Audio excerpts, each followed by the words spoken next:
พอดีเนอะมีซากใบไปดิฮะ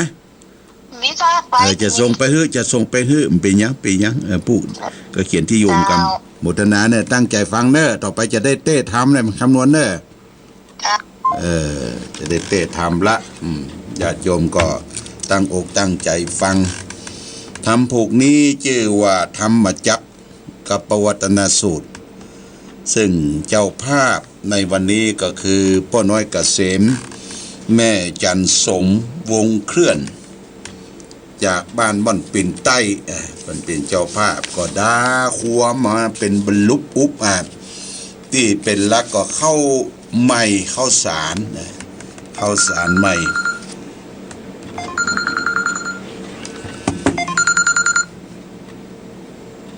ฮัลโหลว่าได้ไม่สาเจ้าหลวงป้าฟังอยู่กะเจ้าหนองบัวสปการเจ้าเดี๋ยวฟังเนอะจะเต้ทำฟังเนอะตั้งใจเนอะเจ้าสาธุเจ้าสาธุปิดสายก่อนน้อญาติโยมเดี๋ยวจะเต้ทำละนะจะเต้ทำทำพวกนี้ชื่อว่าธรรมจักรกับปวัตนสูตรเป็นธรรมมงคลเต้ที่ไหนเจริญที่หั่นเต้ออกอากาศพ่อแม่พี่น้องได้ยินได้ฟังก็เจริญรุ่งเรืองเนอะบัดตกต่ำธรรมจักรคือธรรมะที่มันเป็นจักรเป็นวงหมุนไปตามมรรคมีองค์8ประการที่พระพุทธเจ้าได้ตรัสรู้ธรรมก็เอาธรรมกันเนี้ยมาแสดงกันแรกของโลกคือแก่ปัญจวัคคีย์5ตนที่ปาอิสิปตะเนอิสิปตนะมฤคทายวันเมืองพาราณสีนะแสดงให้แก่ปัญจวัคคีย์ตั้ง5ตนวันนี้พ่อน้อยเกษมแม่จันสมวงเคลื่อนบ้านบ่อนเป็นครอบครัวลูกหลานญาติมิตรตานทำผูกนี้ให้แก่พ่ออ้ายวงเคลื่อนและแม่คำบุญคำชูมนะใส่ยอดมาแล้ว500 บาทแล้วก็พ่อน้อยเกษมแม่จันสมวงเคลื่อนก็ยังร่วมทำบุญเป็นค่าไฟฟ้าของสถานีแห่ง200 บาทโมทนาสาธุและก็เมื่ออู้ถึงเจ้าภาพปัจจัยในช่วงท้ายเขาก็จะมีเวลาน้อยเนาะญาติโยมก็ขออนุโมทนากับเจ้าภาพสังฆทานสั่งละ 1,000 บาท500 บาทเนี่ยญาติโยมสั่งนี้จะถวายพระสงฆ์เจริญพุทธมนต์สืบชะตาหลวงในวันอาทิตย์ที่3 มกราคมขึ้นปีใหม่เขาจะได้การจัดสืบชะตาหลวงปีนี้ก็เหมือนกับทุกปีจะแจกปฏิทินล้านนาให้แก่ญาติโยมท่านสาธุชนตั้งหลายตัวภัยมาก็ได้รับปฏิทิน1 ใบแล้วก็ตั้งวัดก็ได้ทำซองไว้ญาติโยมเนี่ยซองนี้หน้าซองมันจะมีชื่อ5 คนก่อนนะคนนั้นเกิดวันที่เต้าอันอายุเต้าอันทำได้รับซองเด้อก็วันพุธวันเสาร์เนี่ยขึ้นวัดมารับซองเอาไปแจกไปจ่ายคนใกล้คนหิมนะญาติโยม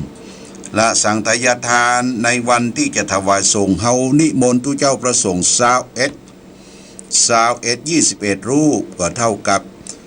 สถานธรรมของเฮาเนี่ยเป็นแหล่งที่21เท่ากับกุ่นป้อนะ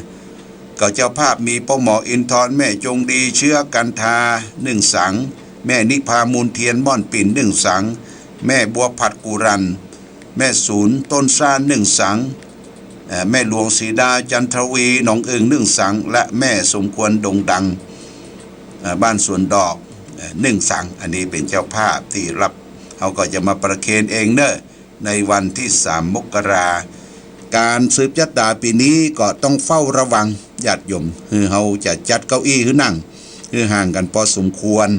แล้วก็มีแนตมีตาข่ายปิดปากแล้วก็ประมาณเที่ยงวันก็เสร็จละจะได้แจกเข้ากล่องตัวแจกเข้ากล่องถวายเข้ากล่องสำรับใหญ่ให้แก่ทุกเจ้าพระสงฆ์จะมาเรื่องกันฟะเฟยอย่างกูเตื้อนี่บ่เอาละนะญาติโยมนะเขาก็จะทำคือแม่ครัวทำแจกเข้ากล่องและก็ถวายภัตตาหารเพลแด่พระสงฆ์ก็เป็นข้าวกล่องพระสงฆ์รับไตรทานฟังธรรมกันนึ่งที่ว่าทำใจเนี่ย7 ประการนี่เตรียมตัวเนอะวันพุธเรายังมีการปฏิบัติธรรมวันเสาร์อยู่ ญาติโยมที่เป็นตัวแทนของลัตตี้ก็มาเอาซองเอาบัตรไปแจกบอกบุญนะกะเปิ้นมาได้ก็ดีมาบ่ได้ก็ดีคะแนนว่าเฮาเอาซองมาใส่โขงจ้าตาเพราะว่าวันเดือนปีเกิดเฮาอยู่ที่นั้นหมดญาติโยมโขงจ้าตาหลวงตูเจ้าก็จะสาธยายมนต์ทั้งหมด21รูปเต้ากุลป้อเต้ากับสำนักแหล่งธรรม21ของจังหวัดเชียงใหม่ที่ตั้งที่วัดพระบาทอุดมแจ้งให้ญาติโยมท่านสาธุชนทั้งหลายและพร้อมกันนี้ต้องขออนุโมทนากับป้อแดงเนี่ยป้อแดงแม่ชื่นสิรุโยดรสุริโยดรพร้อมด้วยคุณพิสมัยสุริโยดรวันนั้นหลวงพ่อเข้าไปเชียงใหม่ไปรับไฟพระเลิกได้เปิ้นก็นิมนต์คือไปเยี่ยมบ้านเปิ้นได้ตาลหมวกอุ่นหมวกอุ่นเกือบ100ใบเพื่อจะได้มาถวายพระภิกษุสามเณรพร้อมโดยอังสะอุ่นเปิ้นต่อมดใจต่อนะเปิ้นมีชมรมคุณพิสมัยบอกว่าเป็นชมรมต่อผ้าหมวกอุ่นเสื้ออุ่นถวายตุเจ้าพระสงฆ์ในฤดูหนาวโอ้น่าอนุโมทนาสาธุพร้อมกันนั้นได้ตาลบักฟักแก้วผักกาดจ้อนโอ้หลายยิงหลายอย่างที่ชอบที่สุดก็คือผักปังปดโทผักปังก็ได้ผักปังนี่ก็จะจอเนาะจอผักปังเจียวผักปังไม่ใช่จอเจียวผักปังใส่กินส้มพริกจีเนี่ยก็เลิบเห็นน้อยแล้วก็ใส่ลอยเข้าไปนะชิ้นส้มเห็นน้อยญาติโยมจอผักกังขอบคุณเด้อป้อแดงแม่ชื่นสุริโยดรคุณพิสมัยสุริโยดรแฟนคลับที่ฟังรายการหลวงพ่อเอาละญาติโยมได้เกริ่นได้อู้ได้จ่าต่อไปก็ตั้งใจอนุโมทนาฟังเทศเกี่ยวว่าธรรมจักรปวัตนสูตรเป็นจะใดเป็นมงคลจะใดเนื้อหาสาระเป็นจะใดก็ขอตั้งใจสดับรับฟังณโอกาสบัดนี้นะโมตัสสะภะคะวันโตอะระหะโตสัมมาสัมพุทธัสสะเอวัมเมสุนตังเอกังสัมมายังพังกวาภาลานะสิยังวิงลันติอินสิปันตเนมิงกัทะเยเอวัมเมสุตันติอาทิกังนิตานาวาจานังกัมมีตนว่าเอวัมเมสุตังเป็นนิตานาวาจนาแห่งสูตรอันนี้อันนะมหาอนันตเถระเจ้าตนเป็นธรรมธิกะเก่าแก่อรหันต์เจ้าตั้งหลาย500 องค์มีมหาการสัมปาเถระเจ้าเป็นประธานในเมื่อสังฆายนาธรรมวันนั้นว่าพันเตคาเดอริยกาสปะเถระเจ้าอีตังธรรมจักกปวัตนสูตรตังอันว่าธรรมจักกปวัตนสูตรอันนี้อันคาชื่อว่าอานันตะหากได้สดับรับฟังมาแต่ข้าอูแก้วคือว่าปากแห่งพระพุทธเจ้าโดยอาการดังคาจากวิสัชนาไปปานานี้แลเอกังสะมายังมีในกาลคาบ1 สัพพัญโยพระพุทธเจ้าตนมีภาขยธรรมอันงามอยู่สำราญในป่าอิสิปันตนามิกตายะอันเป็นที่อภัยแก่เนื้อทั้งหลายมีที่ไกลเวียงปราณาสีประมาณ500 เจนขาธนูตัดทางโคพังกวาปัญจวัคคีเยภิกขุอามันเตสิในกาลนั้นพระพุทธเจ้าก็จะเสงปัญจวังคีหาตนด้วยคำว่าเทวเมภิกขเวดุลาภิกขุทั้งหลาย โกธาสองประการนั้นนักบวชบอกควรเสพมีประการสันใดจาขีญาอันประกอบไปโดยสุขอันติดคองอยู่ในกามกุลทั้งหลายอันเป็นกิเลสกามและวัตถุกามฝุ่งอันลามกะถอยยอบหากเป็นของเจ้าบ้านปุตุจนะบ่เป็นของอริยะเจ้าอันบ่เป็นประโยชน์นะสักอันประการหนึ่งขีญาอันประกอบไปด้วยเปลี่ยนอันกะตำลำบากแก่ตนเป็นดังอัญญทิฏฐิจีโปยในกาลฤดูร้อนก็ปล่อยดังไฟไว้ไปหน้าและไปหลังข้างซ้ายข้างขวาแล้วก็เข้าไปนั่งอยู่ในละแวกระหว่างกองไฟไปบนก็คือร้อนไปโดยลัศมีพระอาทิตย์ปฏิบัติตนเฮือลำบากแก่ตนอันนี้บ่เป็นกองปฏิบัติแห่งอริยเจ้าทั้งหลายกะตามเดบ่เป็นกุลและประโยชน์นะสักอันแลเอเตพิงกเวอุโปอันเตอนุปคัมมามัชชิมาปฏิปทาดุลาภิกขุทั้งหลายพัตถากตะเข้าไปสู่โกธากสอง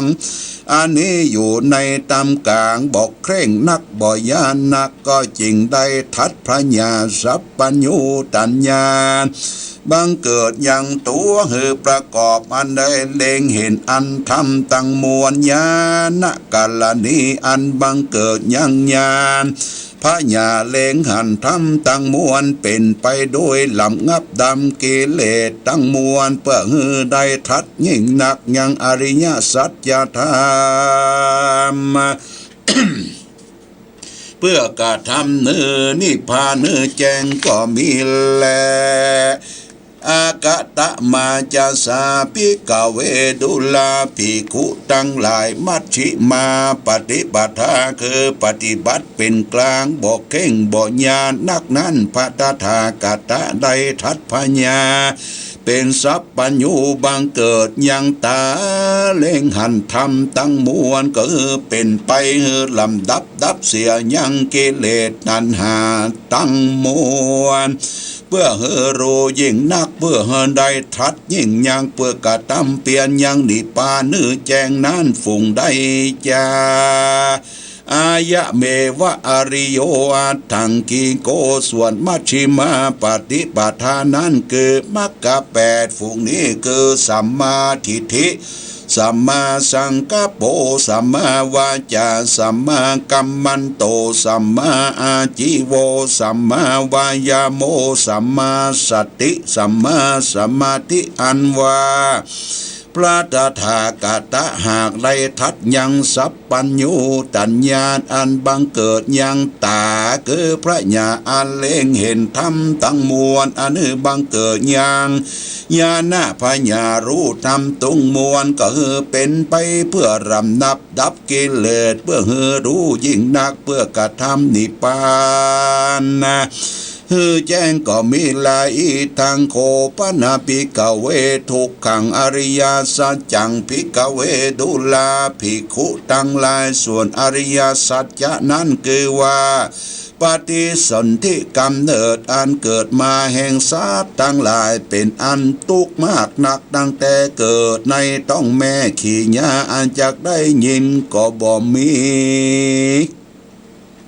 เตียนย่อมได้เสวยทุกข์ได้ตนในใจบอกขาดสายเป็นดังอยู่ในโลกันตะนรกนั่นแหละ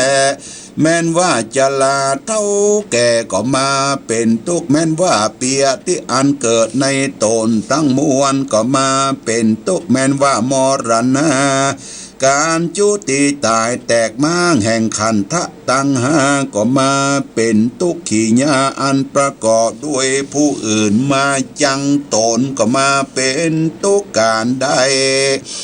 พัดพรากจากของที่ลักก็มาเป็นทุกผ่านไข้ใดวัตถุอันใดและบ่ได้ตามความผาถนานั้นก็มาเป็นทุกสังกิเตนะปัญจุปนะขันธา ทุกขาขีญาอันบังเกิดยังขันธตังหาคือรูปขันธาเวทนาขันธาสัญญาขันธาสังขารขันธาวิญญาณขันธาก็มาเป็นทุกข์อิทังโคปนาภิกขเวทุกขสมุทัยยังอริยสัจตังยังตัณหาโปโนภวิตานันติดุราภิกขุทั้งหลายทุกขสมุทัยสัจจะคือธรรมชาติฝูงนี้สิ่งเดียวและฝูงใดจ้าส่วนตัณหาอันมีปกติบังเกิดยังบุญภาวะคือวิปากะภูตรูประกอบด้วยนันทิลากะยินดีในภาวะที่เกิดนั้นอันเป็นไปในกามคุณภาวะตัณหาอันเป็นไปด้วยทิฏฐิอันถือเอาด้วยคำว่าโลกนี้มันเที่ยงวิภาวะตัณหาอันเป็นไปโดยอุจฉาเกทิฏฐิอันถือเอาด้วยคำว่าโลกนี้ขาดเสียภิกขเวดุลาภิกขุทั้งหลายส่วนวัดทุกในนิโรธสัจจานั้นคือธรรมชาติอันรำงับดามเสียยังลากะอันตัณหาสิ่งเดียวทำอันใดเป็นเหตุละเสียยังกิเลสตัณหาตั้งมวลก็ดีทำอันเป็นเหตุพ้นจากทุกข์ทั้งมวลก็ดีทำอันใดเป็นเหตุกระทำบ่มีอะไรใจคล้องในตัณหาตั้งมวลทำอันใดคือว่าโรอนิโรธอริยสัจจะกล่าวคือว่านิพพานสิ่งเดียวอิตังโขปนะภิกขเวดุลาภิกขุทั้งหลายคือได้อัตถังกิกามรรค8ประการฝูงนี้สิ่งเดียวและฝูงใดจ้าคือว่าได้แก่สัมมาทิฏฐิสัมมาสังกัปโปสัมมาวาจาสัมมากัมมันโตสัมมาอาจิโวสัมมาวายาโมสัมมาสติสัมมาสมาธิพระพุทธเจ้าได้แสดงอย่างอริยสัจธรรมทั้ง4ประการแล้วที่นี้จักแสดงญาณพระญาณเป็นไปโดยสัจจะทั้งสี่คือหากเป็น3คือสัจจะญาณกิจจะญาณกัตตญาณวะอันส่วนว่าจักโคงคือพระญาอาเลงหันธรรมทั้งมวลก็เกิดมีแก่พัทธากตะวิชาพระญาอันรู้ธรรมวิเศษยิ่งนักก็บังเกิดมีแก่พัทธากตะอโรโกรสมีคือพญาอันรุ่งเรืองส่องแจ้งหันธรรมตั้งมวลก็เกิดมีแก่พัทธากตะในธรรมตั้งมวลอันพระตถาคตบ่ได้ฟังในสำนักแห่งปุกลาผู้ใดผู้หนึ่งในกาละเมื่อก่อนโดยอาการว่าทุกข์ทั้งมวลฝงนี้ชื่อว่าทุกขอริยสัจจะแลส่วนว่าตาคือพญาอาเลงหันตั้งมวลก็เกิดมีแก่พระตถาคตพญาอันรู้ธรรมโดยประการต่างๆก็เกิดมีแก่พัทธากตะปุกละผู้บ่มีปัญญาเปิงแขวดกฎหมายรู้แลตั้งโคปนิตังทุกขังดูกราภิกขุตั้งหลายตาคือปัญญาอันเลงหันตั้งมวลก็เกิดมีแก่พัทธากตะปัญญาอันรู้ยังธรรมวิเศษยิ่งนักคือเกิดมีแก่พระตถาคตรัศมีคือพระญาอันรุ่งเรืองส่องแจ้งหันธรรมตั้งมวลก็เกิดมีแก่พระตถาคตในธรรมตั้งหลายอันพระตถาคตบอดได้ฟังในสำนักแห่งปุกลาผู้ใดในกาละเมื่อก่อนตนพระก็ได้ตรัสรู้โดยคำว่าทุกข์ทั้งมวลฝูงนี้คือว่าเป็นทุกข์แด่แต่แลส่วนว่าทุกขสมุทัยสัจจะนั้นคือว่าตัณหาตั้งมวลอันมีปัญญาเปิงละเสียตังโคปนิตังทุกขังสมุทัยังอริยสัจจะปริหันติส่วนทุกขาสัจจะคือว่าตัณหาตั้งมวลนั้นปตถาก็ตได้ละเสียแล้วแลอีตังทุกอริโท อานิโลตังอริยสัจจันติเมปิกเวดุลาปิคุสังลายส่วนวัตตาคือพระญาอันเลงหันตำตังมวลก็เกิดมีแก่พระตถาคตพระญาอันรู้ธรรมตั้งมวลก็เกิดมีแก่พระตถาคตพญาอันรู้ยังธรรมตั้งมวลโดยประการต่างๆก็เกิดมีแก่พระตถาคตพญารู้ธรรมดวงวิเศษยิ่งนักก็เกิดมีแก่พระตถาคตรัศมีคือพระญาอันรุ่งเรืองส่องแจ้งยังหันธรรมตั้งมวลก็เกิดมีแก่พระตถาคตในธรรมตั้งล้านบ่ได้ฟังในสำนักแห่งปุกลาผู้ใดในกาละเมื่อก่อนพระตถาคตได้ทัศรู้โดยกรรมว่าธรรมชาติตั้งมวลได้ชื่อว่านิโรธสัจจะคือว่านิพพานสิ่งเดียวก็เกิดมีแก่พระตถาคตปัญญาอันรู้ยังธรรมตั้งมวลนะ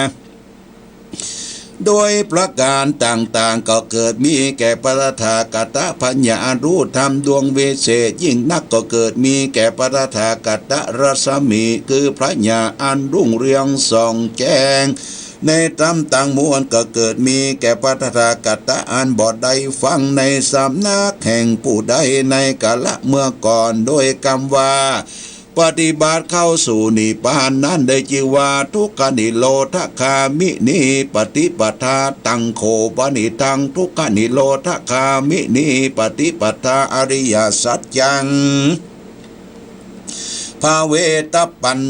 นติภิกขเวดุลาภิกขุตังหลายส่วนว่าตั้งปฏิบัติเข้าสู่นิพพานอันนั้นอันว่าปุกลาผู้มีพญาเปิงปฏิบัติแต่แลภิกขเวดุลาภิกขุตั้งหลายอันว่าตาคือพญาอันเลงหันตั้มตั้งมวลก็เกิดมีแก่พระตถาคตพญาอันรู้ธรรมตั้งมวลก็เกิดมีแก่พระตถาคตพญาอันรู้ธรรมโดยประการต่างๆก็เกิดมีแก่พระตถาคตพญาอันรู้ยังธรรมอันยิ่งนักก็เกิดมีแก่พระตถาคตรัศมีคือพระญาอันรุ่งเรืองส่องแจ้งหันยังธรรมตั้งมวลก็เกิดมีแก่พระตถาคตอันบอดได้ฟังในสำนักแห่งปุกลาผู้ใดผู้หนึ่งในกาละเมื่อก่อนพระตถาคตหากได้ตรัสรู้โดยกรรมว่าทุกขนิโรธคามินีปฏิปทาพระก็ได้จำเริญแล้วแลก็อธิบายว่าธรรมตั้งมวลอันเป็นสังฆาตะก็บ่ได้ฟังได้เรียนในสำนักแห่งผู้ใดในกาละเมื่อก่อนพระตถาคตได้ตรัสรู้ยังสัจจะตั้งสี่โดยกรรมว่าอันนี้เป็นสมุทสัจจะอันนี้เป็นมรรคสัจจะกัญญาณอันรู้โดยธรรมสัจจะธรรมตั้งสี่อันได้ชื่อว่าสัญญาณและพระญาอันรู้โดยกรรมว่าทุกขสัจจะเป็นปริยายะปุกละผู้มีปัญญาเปิงแขวดกฎหมายรู้สมุทสะเป็นปหาตัพพะผู้มีปัญญาเปิงละเสียยังนิโรธสัจจะเป็นสัจจิกตัพพะเปิงกัตถมือแจงมรรคสัจจะเป็นภเวตัพพะเปิงจำเริญแต่แลพญาอันตัวรู้อันนี้ได้ชื่อว่ากิจญาณังพญาอันรู้โดยกรรมว่าทุกขสัจจะก็ได้กดแขดูแล้วแลสมุทสัจจะเป็นพระหินาพระถาคตก็ได้ลาเสียแล้วได้กัดตามมือแจ้งแล้วสัจจะสักกะสัจจะเป็นพระวิตะพระก็ได้จำเริญแล้วพญาอันรู้ธรรมทั้งมวลคือว่ากัตตญาณพญาอันรู้แจ้งในธรรมทั้งสี่เป็นสามจำพวกโดยประการดังนี้ก็เกิดเป็นแก่พระสัทธาคตและยาวกิวันจะเมภิกขเวเมสุอริยสัจเจสุเอวันติภิกขเวดุลาภิกขุตั้งหลายส่วนญาณพระจาอันเลงหันธรรมตั้งมวลกวนแก่อันมีในอริยสัจธรรมตั้งสี่ที่จำพวกฝูงนี้เกิดอปริวัตสัญญากตญาณเป็นอาการใด12คือว่าทุกขสัจจะทุกขปริยายะทุกขปริยตะ ทุ ทุกขสมุทัยปหาตาปะสมุทะปะหินะนิโรธสัตตะนิโรสัจจะนิโรธสัจจิกะภะนิโรธสัจจิกะตัตตะภเวตาปะทุกขนิโรธคามินิปฏิปตาภวิตาประการดังกล่าวมานี้อันบริสุทธิ์ยิ่งนักก็บังเกิดมีแก่พระธากัตตะเตือยาวกิวันจะตราบได้ดังอานนะนาวปัญญาสิ่งพระธากัตตาปฏิบัติสิ่งเดียวตราบนั้นได้ทัดปัญญาสัพพัญญูสัมมาสัมพุทธเจ้าอนุตตรังบ่มีธรรมอันใดล้ำยิ่งกว่าในโลกอันเป็นกับโดยมารอันเป็นกับโดยพรหมอันเป็นกับโดยพราหมณ์และเทวดาตั้งหลายญาโตจะโคเมปิกเวเมสุจตุสุอริยสัจเจตุเอวันติปริวัตตังทวรสากรังยถาภูทังญาณทันนังสุวิสุทธังโหสีปิกเวดุลาภิกขุตั้งหลายส่วนญาณพระญาอาเลงหันตันตั้งบวชอันกวนอันมีในอริยสัจธรรมตั้งสี่จำพวกฝูงนี้อันเป็นนาวาวิตกัตถาสี่จำพวกนั้นอมีในอาการได้12โดยประการดังนี้อันบริสุทธิ์ดียิ่งนักก็เกิดมีแก่พระตถากัตตยาโคจาโคในกาลนั้นปัญจญาสิ่งพระตถาคตก็ถือเอาปฏิญาณด้วยคำว่าได้ทัดสัมมาสัมพุทธะอันเป็นได้ตรัสรู้ยังธรรมสี่อนุตตรังเป็นอันประเสริฐล้ำเลิศกว่าธรรมทั้งหลายในโลกทั้งมวลอันเป็นกับโดยเทวโลกอันเป็นไปโดยมารอันเป็นกับโดยพรหมอันเป็นกับโดยสมณพราหมณ์และหมู่คนและเทวดาตั้งหลายญาณัญจะเมทัสนังอุทปาติดูแลภิกขุทั้งหลายส่วนญาณปัญญาอันเลงหันธรรมตั้งมวลก็เกิดมีพระตถาคตอาการวิมุตติธรรมอรหัตพระคือสัพพัญญูตัญญาแห่งพระตถาคตอกุปาเมอันมีบ่มีกิเลสตัณหาบอละเสียยังได้ขี่ยะอันเกิดมาปางนี้แห่งพระตถาคตอันติมาเป็นปางสุดปางซอยปฏิสนธิกำเนิดอันจะเกิดมาแถมเล่าบ่มีแก่พระตถาคตในกาลบัดนี้และอิธรรมโวจะภควาอาตมนาเตปัญจวิกายาภิกขุภกโวภาสิตังอภินันทุนติภกวาอันว่าพระพุทธเจ้าตนมีโสภาขยอันงามก็เทศนาธรรมจักรปวัตนสูตรอันนี้โดยประการดังนี้แลส่วนว่าปัญจวัคคีย์ตังหาโดนฝูงนั้นก็มีใจอภิรมโจมชื่นยินดีก็ย่ออัญจุลี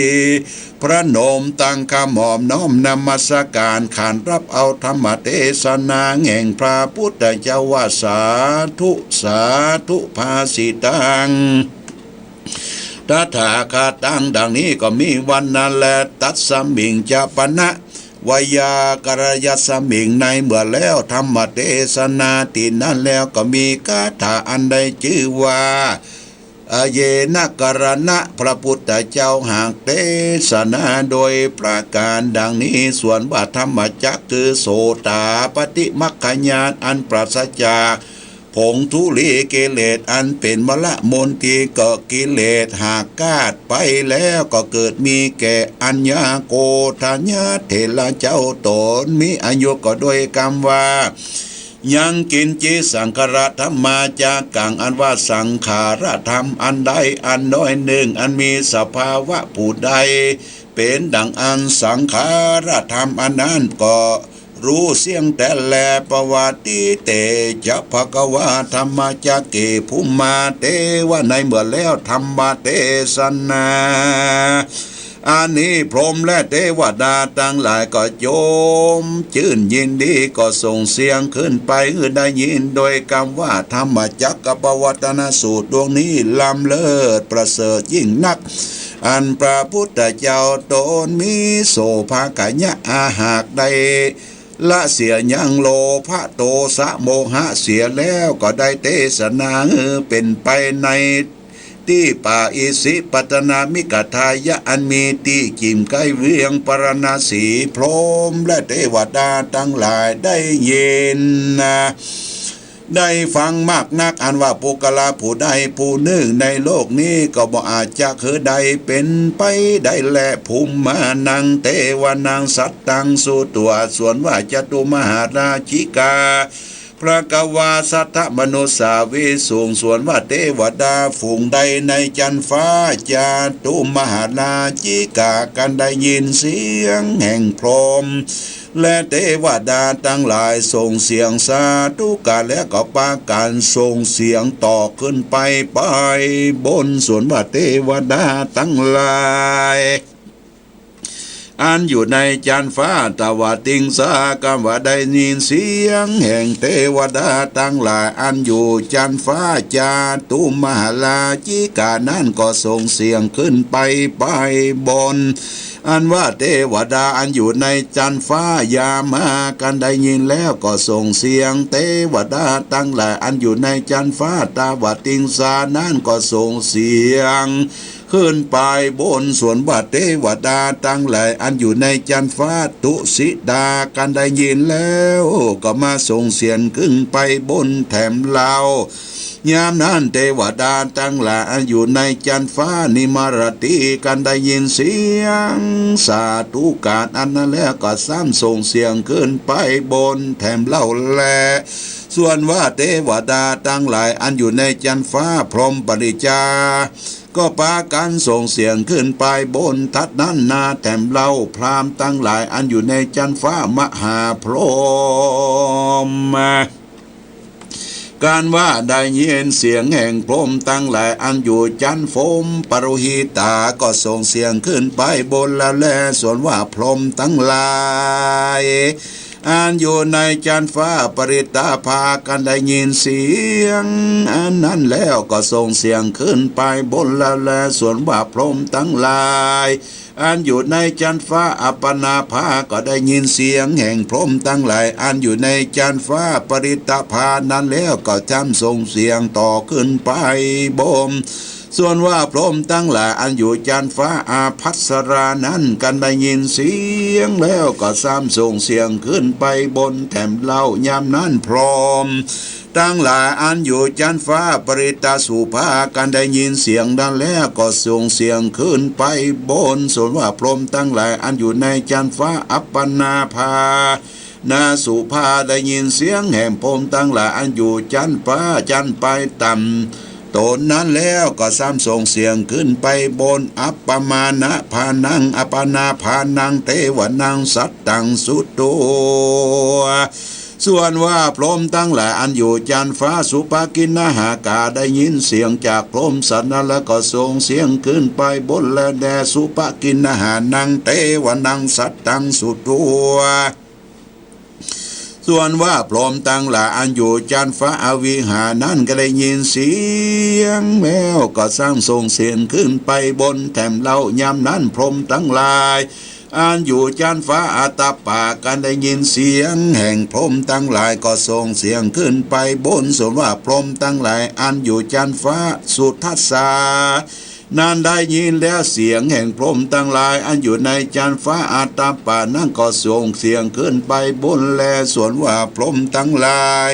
อันอยู่จันฟ้าทุสัตถีนั่นก็ได้ยินเสียงแห่งพรหมสนั่นแล้วก็ส่งเสียงขึ้นไปบนสุภกินหังเทวนังสัตตังสุตโตส่วนว่าพรหมทั้งหลายอันอยู่ในจันฟ้าอากานิฐานั้นก็ส่งเสียงขึ้นไปบนโดยคำว่าธรรมจักกับปวัตนาสูตรอันนี้ปราเสริฐยิ่งนักอันพระพุทธเจ้าตนมี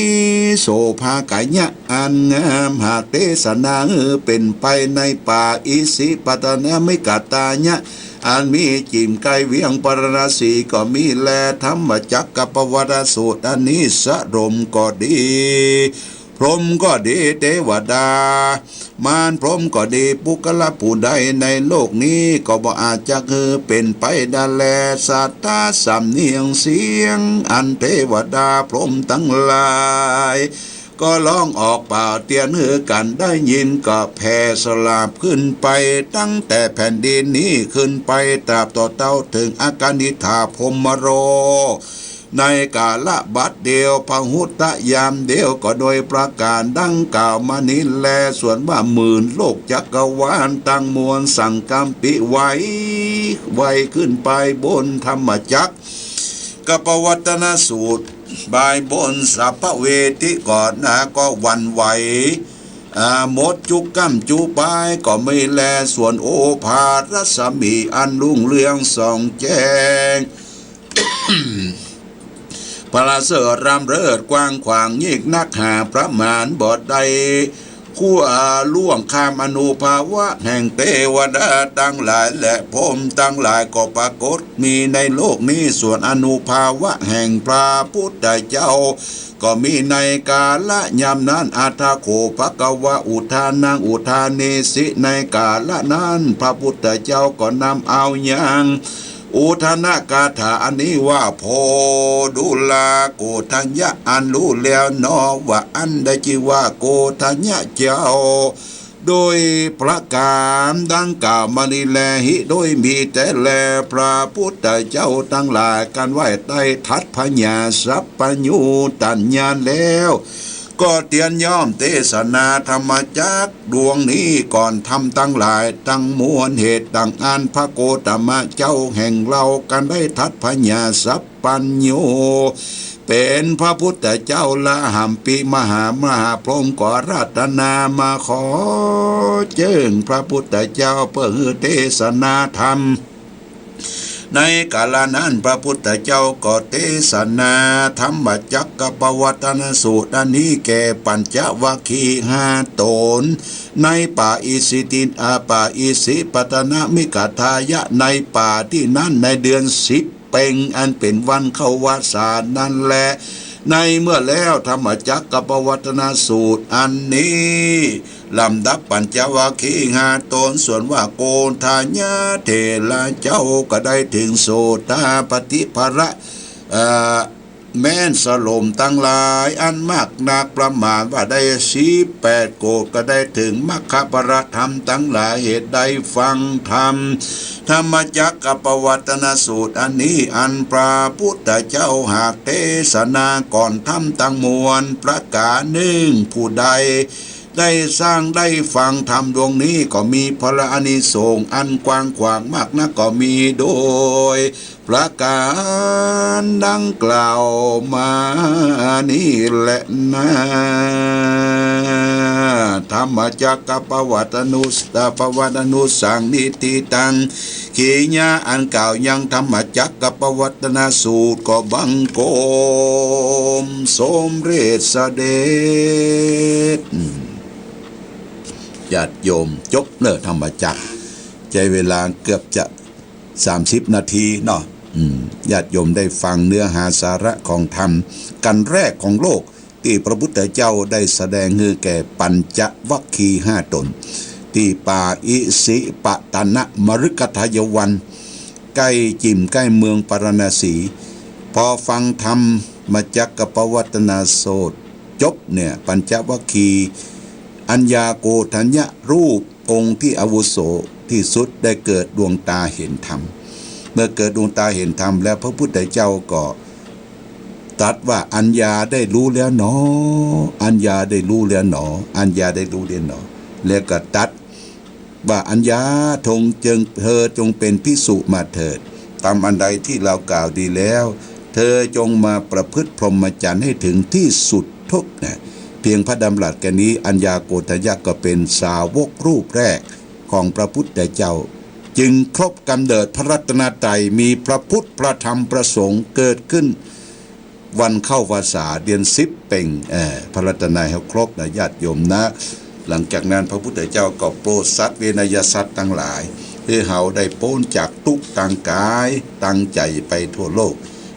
ฟังธรรมเนี่ยญาติโยมเป็นธรรมศักดิ์สิทธิ์เนอะ 16จันทร์ฟ้า15จันทร์พรหมเนี่ยเปิ้นได้ฟังแล้วเปิ้นทรงเสียงสาธุการขึ้นไปเป็นจันเป็นจันเป็นจันถึงพรหมสูงสุดนะ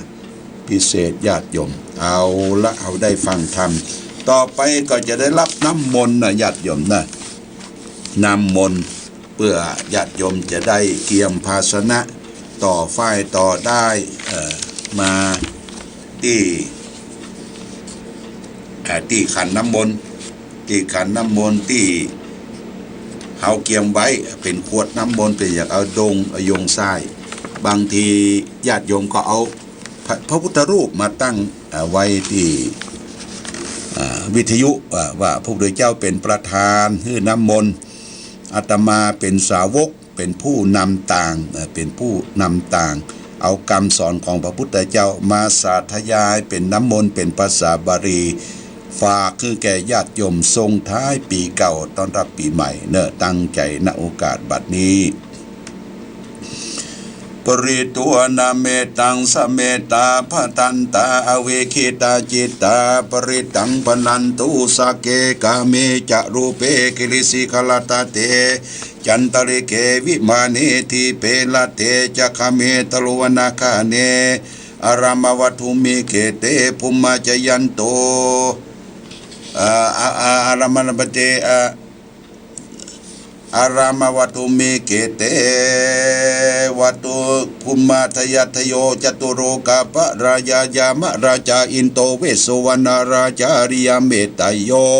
โพธิสัตตาวกาทโยริยสาวกาจะปุถุชนะกัลยาจะสัมมาทิฏฐิเยวะพุทเทปัสสนาธัมเมปัสสนาสังฆเปัสสนาสังฆปัสสนาพุทเทขสกลวาธัมเมสกลวาสังฆสกลวาอิโตทานะโตยาวะปรัมปราหิมัสมิงสุจักวาริสุเทวตานังมุนิลวาจานังสาทโวโนสุนันตุธรรมสวนาการโรยัมปตันตาธรรมสวนาการโรยัมปันตันตาธรรมสวนาการโรยัมปันตันตาสะมันตาจักวาริสุอัทราคาฉันตุเทวตาสัทธรรมังมุนิลาสัสสะสุนันตุสกโมกขะทังนะโมตัสสะภะคะวะโตอะระหะโตสัมมาสัมพุทธัสสะนะโมตัสสะภะคะวะโตอะระหะโตสัมมาสัมพุทธัสสะนะโมตัสสะภะคะวะโตอะระหะโตสัมมาสัมพุทธัสสะพุทธังสรณังคัจฉามิธัมมังสรณังคัจฉามิสังฆังสรณังคัจฉามิตุติยัมปิพุทธังสรณังคัจฉามิตุติยัมปิธัมมังสรณังกัจฉามิตุติยัมปิสังฆังสรณังกัจฉามิตติยัมปิพุทธังสรณังกัจฉามิตติยัมปิธัมมังสรณังกัจฉามิตติยัมปิสังฆังสรณังกัจฉามิโยสันนิสิโนวัลลาโพธิโมเลมัลลังสัสสินังโสติตังวิจัยญาสัมโพธิมากัญจิอนันตญาโนโลกุตตโมตังปานามามิพุทธังเยจะพุทธาติตาจะเยจะพุทธานาคาตาปัญจุปันนันจะเยพุทธาอังหังวันตานิสัพพตาอิติปิโสภะคะวาอะระหังสัมมาสัมพุทโธวิชาจารณะสัมปันโนสุขโตโรกาวิทูวานุตตโรปุริสัทธัมมาสารทิสัทธาเทวามนุสสานังพุทโธภควติพุทธังชีวิตังยาวะนิปานังสารนังกัจฉามินัตถิเมสารนังอัญญังพุทโธเมสารนังวะรังเอเตนะชัจจวัชเชนะอุนตุเตชยามังกะแลงอุตตมังเกงาวันเตหังปัทะปังสูงวารุตตมังพุทเตโยชะลิโตโตโสพุทโธคมาตุปังมังมังอัตถังกีโกอาริยปะโตชะนานังโมคับปเวสาญาอุสุจะมะโกธัมโมอายังสันติกโรปะนิโยนิยานิโกตังปะนามิธัมมังเยจะธัมมาอาติตาจะเยจะธัมมาอนาคตาปัจจุปันนันจะเยธัมมาอาหังวันตามิสัพพทาสวากาโตภควตาธัมโมสันติติโกอากาลิโกเอหิปัสสิโกโอปัญญยิโกปัจจตังเวทิตาภูวิญโยเหติธัมมังชีวิตังยาวะนิปานังสารนังกัจฉามินัตถิเมสารนังอัญญัง ธัมโมเมสรนังวรังเอเตนะชัจจวัจเจนะหุนตุเตจยามังกรังอุตตมังเคงะวันเตหังธรรมัญจาทุวิทังวรังธรรมเมโยชาลิโตโตโสธัมโมกัมมาตุตังมังมังสังโฆวิสุทโธวรตะกินโยสันตินทาริโยสัพพะปะระปะหิโนกุเนหิเนเกหิสมาธิปัตโตอนัสสโวตังปนามามิสังฆังเยจะสังฆาติตาจะเยจะสังฆานาคตาปัญจุปนัญจะเยสังฆาอาหังวันตามิสัพพตาสุปฏิปันโนภะคะวะโตสาวกสังโฆโอชุปฏิปันโนภะคะวะโตสาวกสังโฆยะยะปฏิปันโนภะคะวะโตสาวกสังโฆสามิจิปฏิปันโนภะคะวะโตสาวกสังโฆยะติตังจัตตาริปุริสายุคานิอัตถะ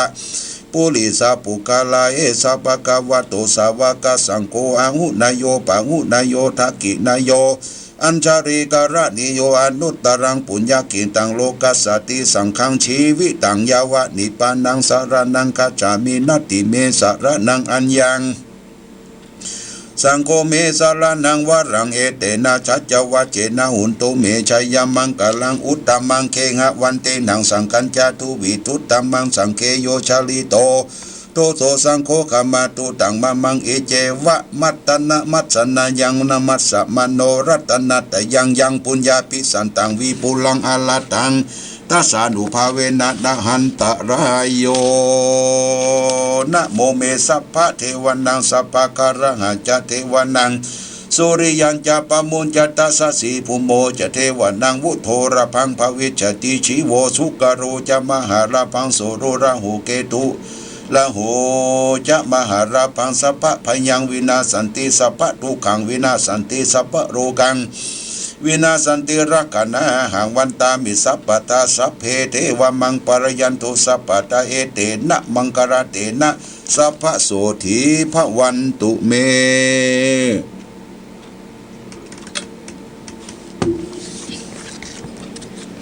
ยานิทาภูตานิสัมมากตานิภูมานิวายานิวะอันตะเลเค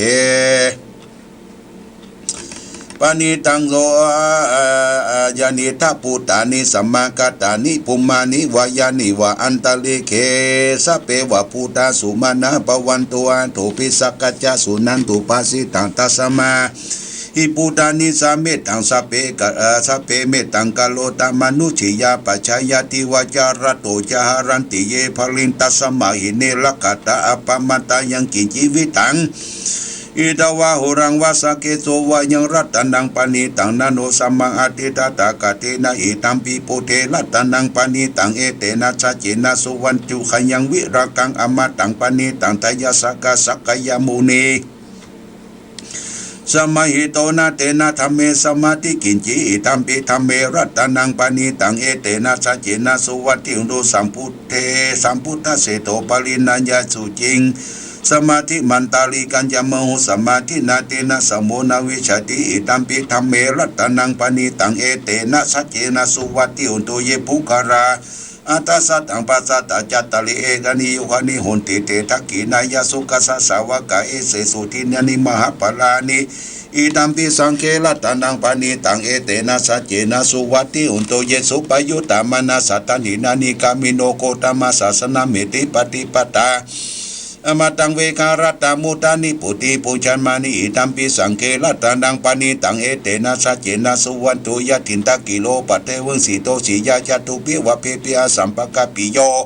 จตุมันสัพพุริสังวัฏามิโยอริยสัจจาเวจปัสสติอิตัมปิสังเครัตนังปานิตังเอเตนะสัจเจนะสุวันตุเยอริยสัจจาวิภาวยันติกัมปิลาปัญเยนะตุเตสิตากินจปิเตโหติปุสัพพมัตตานะเพปวังอัตตมัทธาที่ยันติอิตัมปิสังเครัตนังปานิตังเอเตนะสัจเจนะสุวันตุสหวัสสะทัศนสัมปทยาตตตธรรมามหิตาปวันติสกยติติบิชิกิตันติศีลปัฏฐันติวัติปัฏฐันติจิวัตุปะเหจิวรวิปโมโตจะพิธานิอาทาโภกตุงอิตัมปิสังเครัตนังปานิตังเอเตนะสัจเจนะสุวัติอุกินจาปิโสกัมมัง กโรติปะปะกังกายเยนวัจจาอุตเตสนาอันตโปโตสัตตปฏิสัริยาภปาทิตาปปตาวุตาอิตัมปิสังเคลตันังปณิตังเอเตนะสัจเจนะสุวันตุวนะปะกุมเปยถาภุสิตังเกคิมหามนาเสปัทมิงคิเมปทุปมังธรรมวรังอติสยีนิพานาคามิงปรมิงหิตายะอิตัมปีปุเตรัตนังปณิตังเอเตนะสัจเจนะสุวันตุวะโรวรัญโยวรโดวรหะโรอนุตตโรธรรมวรังอติสยีอิตัมปีปุเทรัตนังปานิตังเอเตนะสัจเจนะสุวันตุขีนังปุลานังนาวังนาทิสัมปวังวิรัตติยาจติเกภวะสเมเกติกินาปิจาวิลุนีจันทานิพันธิลา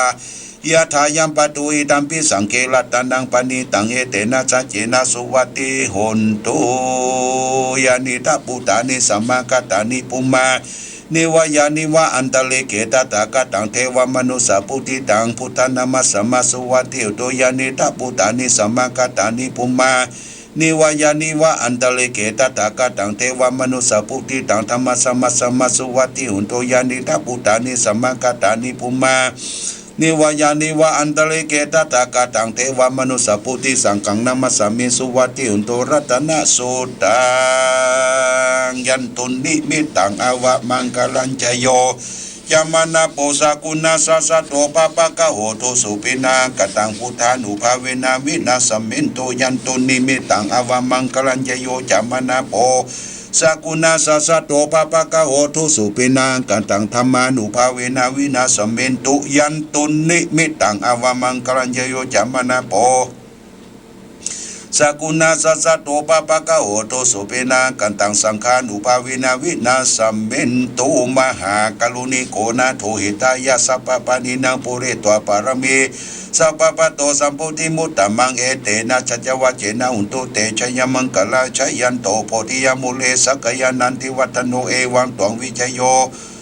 องค์ชัยยันยันมังคเลอปะลาจิตปะลังเกสีเสปะดาวิดบุคเลอภิสิกิสัพพะปุตตานังอัคคปัตโตปโมตติสุนักตังสุมังคลังสุปปิตังสุติตังสุขันโดสุโมโตจะสุยิตังพระมัจจาริโสปะทะกินังกายะกัมมังวาจากัมมังปะทะกินังปะทะกินังมโนกัมมังปณิทิเตปะทะกินานิกัตวนาลปันตเตปะทะกิเนสักกัตวพุทธรัตนังสักกัตวธรรมรัตนังสักกัตวสังฆรัตนังอุสตังอุตมังวรังหิตังเทวมนุสันนังพุทธเตชนะโสตินานาสันตุปัตตวาสัพเพทุกขาสัพเพพยาสัพเพโลกาวุปัสสมินตุเตอาติอุณาจวิจโยธรรมโรเกอนุตตโรสัพพสัตตาหิตตายะตังตงขันหิเตวะเตปริวะเจระจักันเตมนุเสเปวะเกเปเกนะเสวิเตปุเตอากาลมาลเนญญาปัสสมามรณมุตโตตะเปโตกามาริตังตัสเสวานุภาเวนะหุนตุเทโวสุเขตาจาสุทัสสิลังสมาทายะธรรมสุจริตังเจเลตัสเสวะอนุภาเวนะหุนตุเทโวสุเขตาตาลิขิตังทิติตังภูทังทารนังวัจจานังคลุงพลังเททนังทุตวตัสสะอายุปวัตตติเพสัจจังเทวมนุสนังกดุกังติติตังละสังอภิรังละวันจีวสัพพยติวินาสันตุเอกตวิติจตุปัญจสัตตินังตถายวัตถุกายวินาสันตุชีวิธานังถ้าตันตุเตชีวิธานันตตันสัจอายุวันนังสุขังพลังชีวิธานันุภาเวนะหุนตุเตโวสุขีตตาชีวิธานันจโยทัตตาอุสตังตมังวรังสลิลังทุกังนาเสเตเพสัจจังธนามุตตมันตัสมะกัลยานิจยังสัพพะยังปุญญานิบาลโลกัสสมิปฏิตาโหติปณิตังอิมินาชีวิตตินาตุมะกังกิงภวิสัตติติกายุกัสสตาโหตุสัตตาโหตุสุขิตาโหตุสัพพทาโยโสทักจังศีลวัติสุตติสุนานาทนังวลังตึกวลังชีวิตานามหาพลังเอวังมิดิกาเอสายติตังปุญญาสัมปตตสมาธิลาปัสสังสันติปันติตากันดาปุณตติอาติอุณาจาวิจโยนิติโตอาทิโลเกศิละกุโนสัจจังโสยายานุตตายาเตนะสัจเจนะกังอามิสัจจกิริยามนุตตลังอวัจจิโตธรรมะปรังชาลิตัวบุพกิสิเนสัจจะปรมวัสสายาสัจจะกิริยามหังสันติปะกาอปัตตนาสันติปัตตาวันจนามาตาปิตาชนิกันตังชตเวตาปฏิกัมมัสหสเตปเตมหามหาปัจจลิตุสิกิวัตสิโสรสะ กาลิสานิอุตกังปัตตวยตาสิกิสัจเจนะโมสัจเจนะเมนะโมนะอิสามิสัจจะปะระมิติสุโขพุทธานังอุปาโตสุขาสัทธรรมเทศนาสุขาสังคัสสะสามัคคีสมัคคันังตะโปสุโขคติโยเสโทสเนตัสสมิเยโกตปฏิจายิโน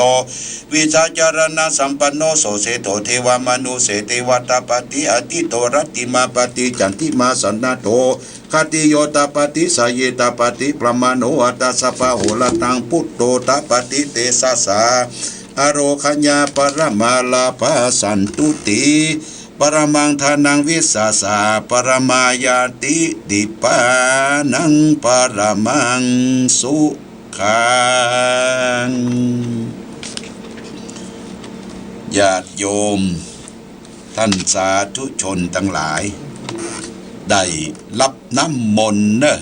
จบลงไปเป็นปริโยสารการเป็นที่เรียบร้อยก็วางใจอย่างวิ่งว่าพระธรรมเทศนาที่นำมาเทศน์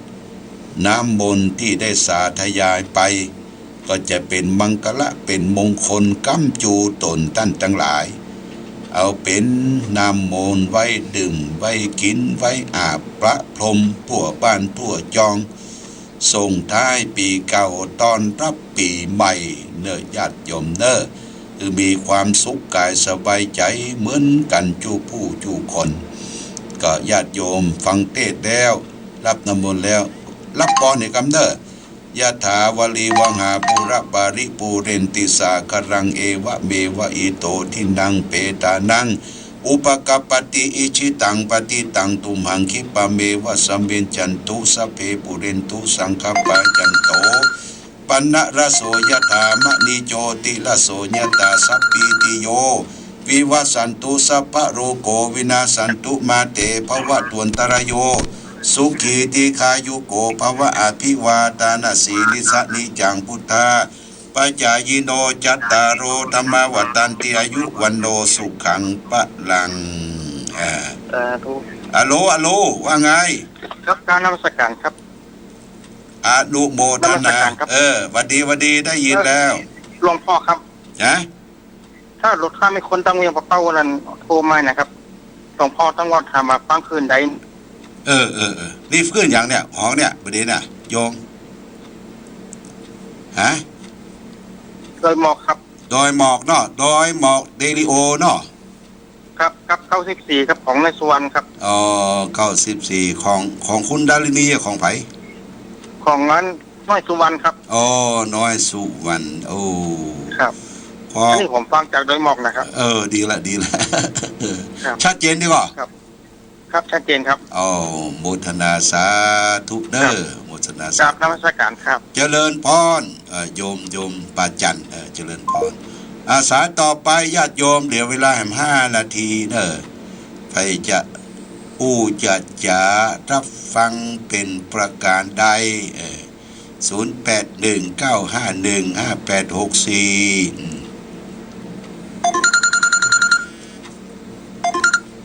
เจริญพรโยมพิสมัยการนมัสการเจ้าหลวงพ่อเจ้าหมวกอุ่นก็ได้เสื้ออุ่นก็ได้แล้วเด้อปวดท้อหลวงพ่อลองใส่หรือยังเจ้าใส่ละวันที่27นี่จะเอาแจกพระแจกเนรกันโอ้ดีเนาะบุญส่งต่อก่อนเขาจะแลกของควรกันว่ามีหมวกนี่เนาะหมวกอย่างเอามาแจกครบบ่ได้เลยเจ้าดีเดี๋ยวบุญส่งแล้วกินนั้นบะกอกโอ้ดีเนาะดีกะบะกอกยาคูบานั่นเลยแกนเพิ่นก็ใหญ่เนาะแกนน้อยเนาะแกนน้อยมวกจับรสชาติมี3แกนยังเหลือ5ต้องแบ่งพ่อกับแม่ตัวดีใส่ตู้เย็นไว้เด้อเจ้าเอามีดน้อยไปฝานไว้ใส่เกลือน้อย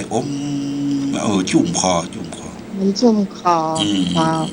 นมัสการขอบคุณเด้อคุณโยมพิสมัยเด้อขอบคุณทุกอย่างเด้อฟักแก้วก็ได้ยังก็ได้มันผู้จะนึ่งฟักแก้วหลังผู้วันเสาร์นี่นึ่งฟักแก้ว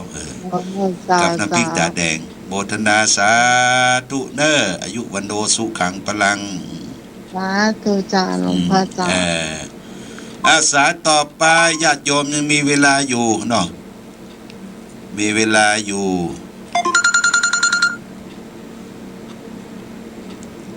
รุดไปเห็นแล้วเข้ามาใหม่เข้ามาใหม่เจริญพรแม่อ้วน เจ้าไว้สาเจ้า ปากตังเจริญ เจ้า ชัดเจนนี่เนาะ ชัดเจนดีเจ้า วันนี้ได้น้ำมนต์เนาะ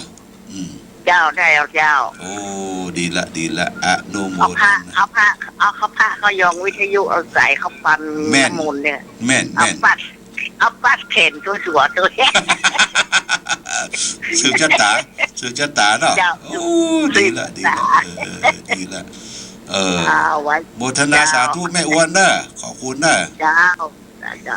เจริญพรคุณแม่อ้วนปากตางเจริญ บอกว่าได้รับน้ำมนต์ต่อฝ้ายต่อได้เอา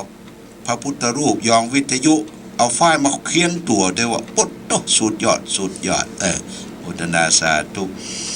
อาสาต่อไปเข้ามาเนาะญาติโยมจะประมาณสัก2 สายก็จะหมดเวลาเนาะโอ้วันนี้เสียงดีอยู่เนอะวันนี้โอมบอกกอกนะโอมบอกกอกเสียงดีนะฮัลโหลหวัดดี เจ้าไว้สาเจ้า เจริญพร เจ้า ฮะ เจ้าไว้สาเจ้า จากไหนจากไหน จากบ้านนายแก้วตะวันออกอำเภอเกาะคาลำปาง บ้านเดี๋ยวเนอะ นายแก้ว 089 165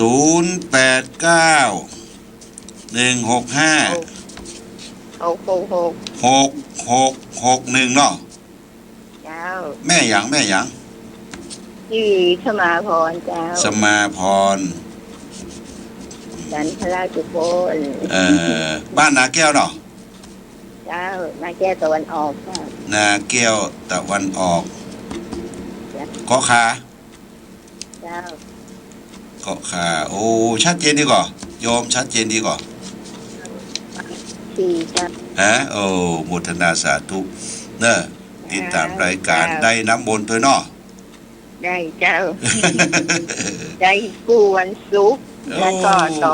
อนนี้เจ้า7 โมงเกินก็ฟังพอเลย โมทนาสาธุแม่สมาพรพี่สมาพรเนาะพี่ก็ว่าแม่พี่เนาะ เจ้ายังอายุแค่63อยู่ โอ้ เจ้า แม่ละแม่สมาพ แม่ ร แล้ว บ้านนาแก้วตะวันออก ตะวันออก ตะวันออกเกาะคาโอ้โมทนาสาธุเนอะโยมเนอะ เจ้า ข เจ้า อบคุณขอบคุณ ขอบคุณจ้า อาสาต่อไปคงจะเป็นสายสุดท้ายสายสุดท้ายค่ำคืนวันนี้ส่งท้ายปีเก่าต้อนรับปีใหม่ญาติโยมขอให้หายทุกข์หายภัยหายโรคหายไข้หายเมื่อยเน้ออยู่ดีมีสุขกันจู้ผู้จู้คนขอต้อนรับขึ้นสู่ปีใหม่ก็เลยบกี่วันนับถอยหลังญาติโยมนับถอยหลังวันนี้วันที่25ก็เหลือ6 วันนะ6 วันขึ้นปีใหม่ขอความผาสุขความเจริญความมีธรรมจงบังเกิดมีแก่ญาติโยมท่านผู้ฟังทั้งหลายขอคุณพระศรีรัตนตรัยจงปกปักรักษาทุกท่านให้มีความสุขความเจริญประกอบไปด้วยอายุวันนะสุขะภระเหมือนกันทุกรูปทุกท่านทุกคนโดยเถิด